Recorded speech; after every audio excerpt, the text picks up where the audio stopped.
Le second livre des Chroniques, chapitre 9.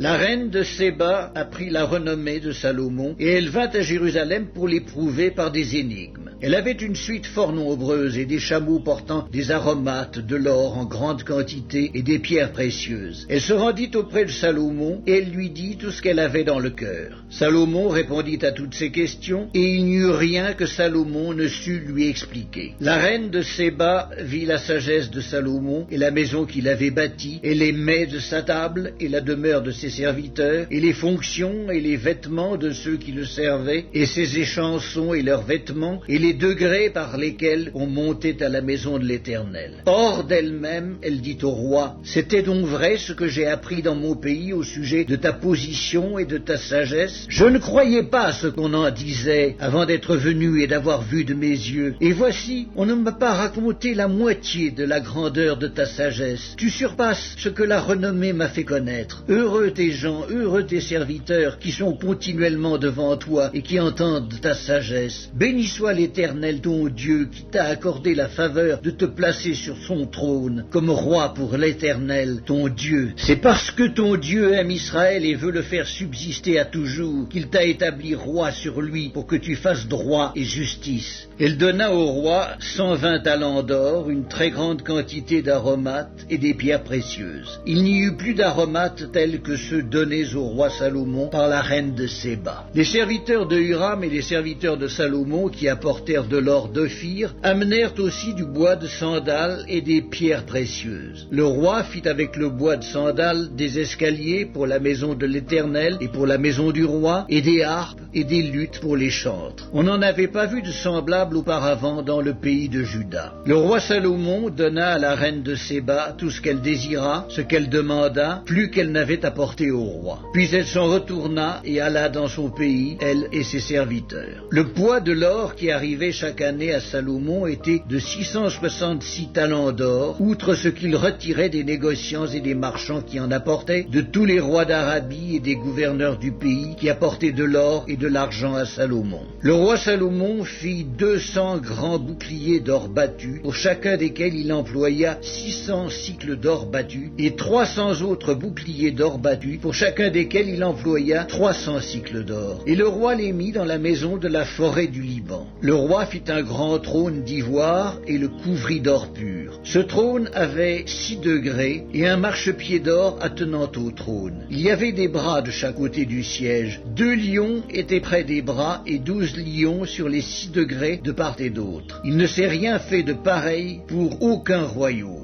Toutes les coupes du roi Salomon étaient d'or, et toute la vaisselle de la maison de la forêt du Liban était d'or pur. Rien n'était d'argent. On n'en faisait aucun cas du temps de Salomon, car le roi avait des navires de Tarsis naviguant avec les serviteurs de Huram. Et tous les 3 ans arrivaient les navires de Tarsis, apportant de l'or et de l'argent, de l'ivoire, des singes et des paons. Le roi Salomon fut plus grand que tous les rois de la terre par les richesses et par la sagesse. Tous les rois de la terre cherchaient à voir Salomon pour entendre la sagesse que Dieu avait mise dans son cœur. Et chacun d'eux apportait son présent, des objets d'argent et des objets d'or, des vêtements, des armes, des aromates, des chevaux et des mulets. Il en était ainsi chaque année. Salomon avait 4000 crèches pour les chevaux destinés à ses chars et 12 000 cavaliers qu'il plaça dans les villes où il tenait ses chars et à Jérusalem près du roi. Il dominait sur tous les rois, depuis le fleuve jusqu'au pays des Philistins et jusqu'à la frontière d'Égypte. Le roi rendit l'argent aussi commun à Jérusalem que les pierres, et les cèdres aussi nombreux que les sycomores qui croissent dans la plaine. C'était de l'Égypte et de tous les pays que l'on tirait des chevaux pour Salomon. Le reste des actions de Salomon, les premières et les dernières, cela n'est-il pas écrit dans le livre de Nathan le prophète, dans la prophétie d'Achiya, de Silo, et dans les révélations de Jéhédo le prophète sur Jéroboam, fils de Nébat?